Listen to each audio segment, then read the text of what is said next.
স্বাধীনতার ঘোষণাটা কোনটাকে মনে করেন আপনি? জিয়াউর রহমানের যে ঘোষণাটি দেয়া হয়েছিল সেটার কারণে মানুষ মুক্তিযুদ্ধে ঝাঁপিয়ে পড়েছিলেন, আপনার কাছে কি মনে হয় বঙ্গবন্ধুর জায়গায় জাতির নেতা হিসেবে থাকতেন, রাষ্ট্র পরিচালনার দায়িত্ব যদি তাজউদ্দিন আহমেদকে দিতেন তাহলে বাংলাদেশের ইতিহাস অন্যভাবে লেখা হতো? ৭২-এ কি ভুল ছিল? আপনার কাছে কি মনে হয় যে কোটা থাকা উচিত না? আপনার ভাই সোহেল তাজকে কি আবার রাজনীতির মাঠে দেখতে চান? ঐতিহাসিক ৭ই মার্চ যেটা নিয়ে এখন অনেক আলোচনা হচ্ছে, এবং সেই ৭ই মার্চের আপনার বাবা ছিলেন বঙ্গবন্ধুর সেই ভাষণের সময়, আপনি নিজেও উপস্থিত ছিলেন। কি হয়েছিল এবং শেষ কথাগুলো কি ছিল? দেখেন, সে সময় প্রেক্ষিতটা ছিল তো এটা তো ৭ই মার্চ, আর ঠিক সে সময় তখনও কিন্তু ইয়াহিয়া খান যে অ্যাসেম্বলি উনি ক্যান্সেল করে দিলেন আমার মনে হয় ১লা মার্চ, তাই না? তারপরে জনগণ তো তখন একেবারে ক্ষুব্ধ হয়ে ফেটে পড়লো যে ইয়াহিয়া খান নির্বাচিত প্রতিনিধিদের কাছে ক্ষমতা হস্তান্তর করবেন, কিন্তু উনি অ্যাসেম্বলি বানচাল করে দিলেন। তখন কিন্তু মানুষের তো অলরেডি তারা স্বাধীনতার দিকে তাদের চেতনাটা যাচ্ছে, কারণ এর আগে দেখেন এই যে আসাদ মতিউ সহ কত মানুষকে তারা হত্যা করেছে। তো মানুষ তখন বুঝতেও পারছে যে আমরা স্বাধিকারের যে জন্য যে সংগ্রামটা করছি, আর আওয়ামী লীগ তো সেই ৬ দফার ম্যান্ডেটের ভিত্তিতেই তারা তো নির্বাচিত হলো। তো কিন্তু দেখা যাচ্ছে যে এই যে এত টালবাহানা যে আপনার এই সামরিক সরকার পাকিস্তান সরকার এটা আসলে দেবে না আর ক্ষমতা হস্তান্তর করবে না, আর বাঙালি সেনা অফিসাররাও কিন্তু তখন বঙ্গবন্ধুকে জানাচ্ছিলেন যে আমাদের একটা নির্দেশনা দরকার, কারণ ওরা কিন্তু সব ওই অস্ত্রশস্ত্র সৈন্য আস্তে আস্তে করে পাঠাচ্ছে পশ্চিম পাকিস্তান থেকে বাংলাদেশে। তো এরকম একটা খুব অবস্থা যে কিছু আসছে চাপ স্বাধীনতার ঘোষণা এখনই করে দেন। তো যেহেতু অ্যাসেম্বলিটা বানচাল হলো ১ তারিখে, ৭ তারিখের প্রেক্ষিতটা যে তখনই উনি স্বাধীনতা ঘোষণা করে ফেলবেন, প্রেক্ষিতটা কিন্তু তখনও ঠিক সেভাবে ঠিক ওই অবস্থায় তখনও কিন্তু ঠিক পরিপক্ক হয়নি। কেন পরিপক্ক হয়নি? তখনও তো ওনারা বলছেন যে আলোচনা ঠিক আছে, তারপরেও ইয়াহিয়া খান ৬ তারিখেই আবার রাও ফরমান আলী সাহেবকে পাঠালেন। ওই যখন পাঠালেন একটা চিঠি দিয়ে যে না আমরা এখনো কথা বলবো, আলোচনায় বসবো, যদিও রেডিওতে আবার অন্যরকম কথা বলছে। তো আওয়ামী লীগ থেকে যেটা ছিল যে আমরা যে সর্বতোভাবে শান্তিপূর্ণভাবে আমরা চাচ্ছি যে ক্ষমতাটা নির্বাচিত প্রতিনিধিদের কাছে ক্ষমতার হস্তান্তর করাটা হোক, এবং এই জন্য আমরা আলোচনার ক্ষেত্রে তো আমাদের থেকে তো উন্মুক্ত, আমরা তো কোনো রক্তক্ষয় চাচ্ছি না, ৬ দফার ম্যান্ডেটে জিতলাম। তো ৭ই মার্চের যে বক্তৃতাটা আমি মনে করি সেই প্রেক্ষিতটা যদি চিন্তা করেন এটা কিন্তু একটা ব্যালেন্সড একটা বক্তব্য ছিল। সেখানে উনি কি বলছেন যে জনগণের মধ্যে তখন যে তরুণরা যারা তারা এবং জনগণের এক পক্ষ তারা বলছে আমরা এখনই স্বাধীনতা চাই, স্বাধীনতা ওটার দিকে তারা, আবার এদিকে আবার আরেক হচ্ছে যে তখন আবার স্বাধীনতা উনিও চিন্তা করছিলেন ঘোষণা করলে তখন ওই রেসকোর্সের ময়দানই আরম্ভ হয়ে যাবে হানাহানি, ওখানেই ওরা তখন ওই যে সব গান টান নিয়ে ওরা কিন্তু রেডি। আমরা যখন আম্মার সাথে আমরা গেলাম বক্তৃতাটা শুনতে, আমার বাবা তো বঙ্গবন্ধুর সাথেই ওখানেই, তো আমরা তো পুরো বক্তব্যতে শুনলাম, আমার বয়স যদিও তখন খুব কম। তো একটা উত্তাল ওই অবস্থায় উনি বললেন কি, উনি বললেন এবারের সংগ্রাম মুক্তির সংগ্রাম, এবারের সংগ্রাম স্বাধীনতার সংগ্রাম, এটা উনি বললেন। আর তোমাদের যা কিছু আছে তা নিয়ে শত্রুর মোকাবেলা করো, রক্ত যখন দিয়েছি আরও দেব, প্রয়োজন হলে এদেশের মানুষকে মুক্ত করে ছাড়বো ইনশাল্লাহ। এটা কিন্তু ওই সিগন্যালটা উনি একটা কিন্তু ওইদিকে দিয়ে দিলেন। আবার একই সাথে উনি বললেন সৈন্যরা তোমরা ব্যারাকে ফিরে যাও, আলোচনা আবার হতে পারে, নির্বাচিত প্রতিনিধিদের কাছে ক্ষমতা হস্তান্তর করো। আই থিঙ্ক ওই প্রেক্ষিতে এটা কিন্তু একটা পারফেক্ট একটা লেকচার ছিল, একটা ভারসাম্যযুক্ত লেকচার ছিল। আর এরপরে যেটা নিয়ে বিরক্ত মানুষ এটা বিতর্ক করে যে জয় বাংলা পরে জয় পাকিস্তান বলেছেন কি বলেছেন না কিনা, আমরা ওটা শুনি নাই, কারণ যখন উনি জয় বাংলা তখনই তো আরম্ভ হয়ে গেল চারিদিকে স্লোগান হইচই। এরপরে উনি জয় পাকিস্তান এটা মানে আমি তো তখন ছোট, কিন্তু অনেকেই বলছেন, যেমন প্রফেসর সিরাজুল ইসলাম চৌধুরী উনি বললেন, উনি ছিলেন ওই অনুষ্ঠানে, ওনার সাথে একবার কথা হচ্ছিল, উনি বললেন উনি যখন জয় পাকিস্তানটা বলেছেন তখন কথাটা কিছুটা আওয়াজে হারিয়ে গেছে।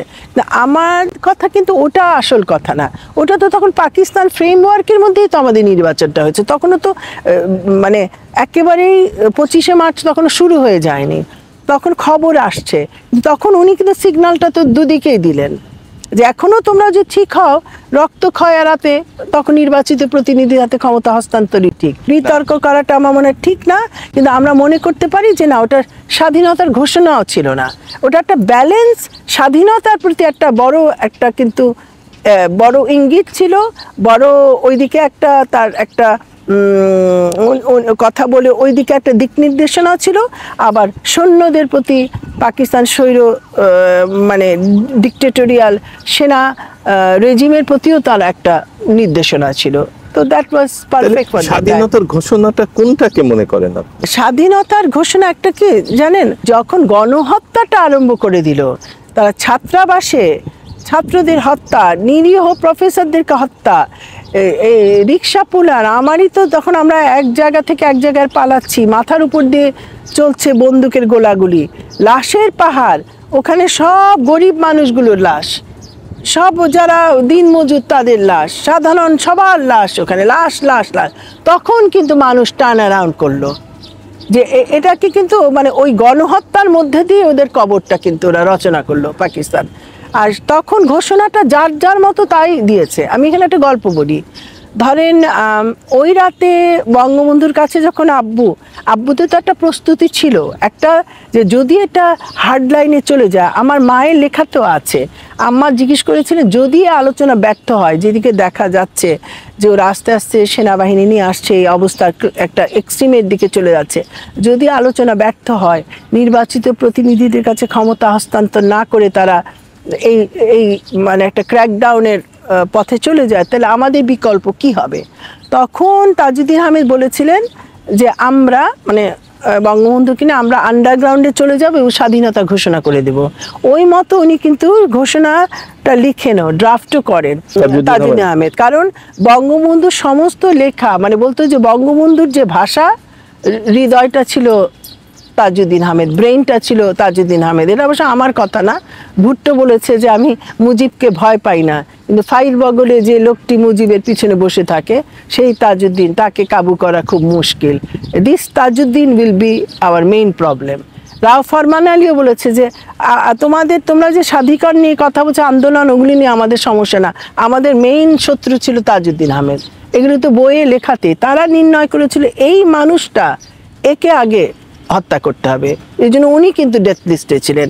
তো তাজউদ্দিন আহমেদ ওনার যে পরিষ্কার একটা চিন্তাধারা ছিল, একটা যৌক্তিক চিন্তাধারা ছিল, অন্য অন্য রাজনীতিবিদদের মধ্যে এই দূরদর্শিতা বাংলাদেশের, ওনারা আবেগ দিয়ে জাগাতে পারেন অনেকে, অথবা একটা সময়ের একটা সাহসী পদক্ষেপ নিতে পারেন, কিন্তু একটা রাষ্ট্র নির্মাণ বা একটা যুদ্ধের মুখোমুখি ভূ রাজনীতি চিন্তা করে, ওই সময়ের সার্বিক চিন্তা করে যে পদক্ষেপগুলি খুব কম রাজনীতিবিদদের মধ্যেই আমরা দেখি ওটা পরিলক্ষিত হয়। ঘনিষ্ঠ ছাত্রের সাথে কথা ছিল যে উনি বঙ্গবন্ধুর সাইনটা নিয়ে ছাত্র যে হোটেল ইন্টারকন্টিনেন্টালে পৌঁছে দেবে বিদেশি সাংবাদিকদের কাছে যে স্বাধীনতার ঘোষণা এটা। তো কিন্তু সেটা বঙ্গবন্ধু তখন সেই রাতে সাইন করেননি।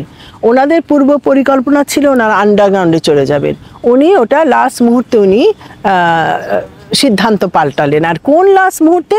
যখন জাতির উপর একটা গণহত্যা, একটা যুদ্ধ চাপিয়ে দেওয়া হচ্ছে, এটা একটা ভয়ঙ্কর সময়। আর ওই সময় তাজউদ্দিন আহমেদ বলেছিল যে বঙ্গবন্ধু, মুজিব ভাই, আপনি যে যাচ্ছেন না, আপনি এখন ধরা দিতে যাচ্ছেন। বিশ্বের ইতিহাসে নাই যে জাতিকে যুদ্ধের মুখে দিয়ে কোন নেতা ধরা দিয়েছে। কি উনি ধরা দিয়েছিলেন না ওনাকে ধরে উনি পালানোর সুযোগ পাননি? না, সুযোগ পাননি কেউ। উনি তো 7:30টার সময় তাজউদ্দিন আহমেদ চলে গেলেন, ওনাকে স্বাধীনতার ঘোষণায় সাইন করলেন না। তখন বললেন আমাদের সাথে আসেন, উনি বলে তোমরা যাও, যা করবার করো। উনি স্বাধীনতা পত্র যেটি তৈরি করা হয়েছিল সেটাতে স্বাক্ষর দেন না? উনি স্বাক্ষর দেননি। আব্বু টেপ রেকর্ডার নিয়ে গেলেন, করেননি। তখন আব্বু তখন রেগে ওই কাগজপত্র যা ছিল অসহযোগ আন্দোলনের ফাইলে, ওগুলি ছিটতে যখন আসছে, তখন আবার আরহাম সিদ্দিকী, আব্দুল মোমেন, ওনারাও তখন উপরে ঢুকছে। ওনাদেরকেও আবার আব্বু পাঠিয়েছিল যে ওনারাও যে আর কি বঙ্গবন্ধু যাতে রেডি হয় যায়, এগুলো জানে যে ওটা ওনারা ওই বিষয়টা আবার ওনার সাথে কথা বলবেন। তো ওনারা দেখে আব্বু জিনিসপত্রগুলি ছিটতে আসছেন, খুব রাগান্বিত যে বঙ্গবন্ধু বলেছে বাড়ি ছেড়ে যাবে না, স্বাধীনতার এটা দিলেন না। তারপরে তো আব্বু বাসায় চলে গেলেন।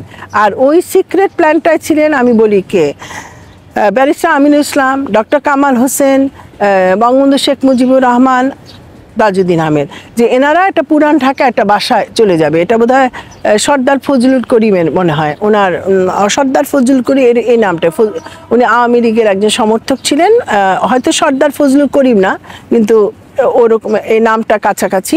যে ওনার বাড়িতে আশ্রয় নেবেন, তারপর অবস্থা দেখে ওখান থেকে স্বাধীনতার ঘোষণা করবেন এবং ওনারা মুক্তিযুদ্ধ পরিচালিত করবে। এটা কিন্তু একটা ক্লিয়ার, একটা মোটামুটি একটা এই মোটা দাগে প্ল্যান ছিল, যে তারপর পরিস্থিতি বুঝে বাকি পদক্ষেপ নেবে। কিন্তু সেই সময় ব্যারিস্টার আমিনুল ইসলামও আমাদের বাসায় এসে দেখে যে আব্বুর তো তখন চলে যাবার কথা, উনি সাইনটা নিয়ে এসে চলে যাবে 9:30টার মধ্যে। এসে দেখে আব্বু খুব অস্থির হয়ে পাচারি করছে লনের মধ্যে। আর এর আগে ব্যারিস্টার আমিনুল ইসলাম বঙ্গবন্ধুর বাসায়ও গেলেন ডক্টর কামাল হোসেনকে নিয়ে, এটা ধরেন রাত 11:30-11টায়। তখন বঙ্গবন্ধুকে বললেন যে আপনার তো এখানে বাসায় থাকার কথা না, আপনার আমাদের সাথে আসতে হবে। উনি তখন ওনাদের কাঁধে একটু হাত দিয়ে, এটা আমি যে কথাগুলো বলছি এগুলি সব ইন্টারভিউ সাক্ষাৎকারই আছে, ওনারই সাক্ষাৎকারী। তো উনি তখন একটু হাত দিয়ে বঙ্গবন্ধু বলল, this is my order, you must leave the house. তখন তো ওনারা ভ্যাবাচাকা খেয়ে গেলেন, কারণ ওনার তো চলে যাওয়ার কথা, তখন বাড়িতে তো থাকার কথা না।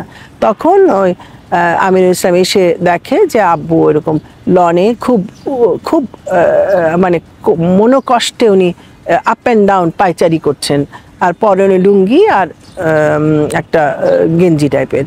তখন উনি বললেন, তাজউদ্দিন ভাই, বঙ্গবন্ধু যাচ্ছে না, কিন্তু এখন তো উনি কোনো সেকেন্ড ম্যান, আর তো কেউ নেই, ইউ হ্যাভ টু কাম, কারণ জাতি তো দিক নির্দেশনার দরকার, এভাবে তো চলতে পারে না। হ্যাঁ, মানুষ মুক্তিযুদ্ধ করবে কিভাবে, কি হবে, কারা পরিচয় করবে, কোথায় অস্ত্র আসবে, কি করবে, কিচ্ছু জানি না। তখন ওই আব্বু, তখন আব্বুরও মাথায় ওই সিদ্ধান্তটা আব্বুও নিচ্ছিলেন। তখন আমি ব্যারিস্টার আমিনুল ইসলাম আর আব্বু ওনারা বেরিয়ে পড়লেন অজানার পথে। আর ডাক্তার কামাল হোসেন একই গাড়িতে ছিলেন। উনি 18 নম্বরে বললেন যে একসাথে লোকের থাকা ঠিক না, এত পুরুষ মানুষ। উনি তখন ওনার বোধহয় আত্মীয় বা একজন পরিচিতর বাসায় 18 নম্বরে নেমে পড়েন। এই তো 18 নম্বর ধানমন্ডি 18, তখনকার 18 নম্বর।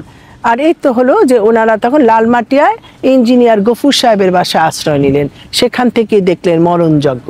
তারপরে ইতিহাস আমার নেতা পিতা বইতে আছে, ব্যারিস্টার আমিনুল ইসলামের মুক্তিযুদ্ধের স্মৃতিতে আছে, তারপরে যত তাজউদ্দিন আহমেদ ইন্টারভিউ সংকলিত আলোকের অনন্ত ধারায় আছে। এই ঘটনাগুলো বহু মানুষ লিখে গেছেন। আর নতুন একটা মহিউদ্দিন আহমেদ লিখেছেন, তাজউদ্দিন আহমেদ একজন প্রধানমন্ত্রী ছিলেন।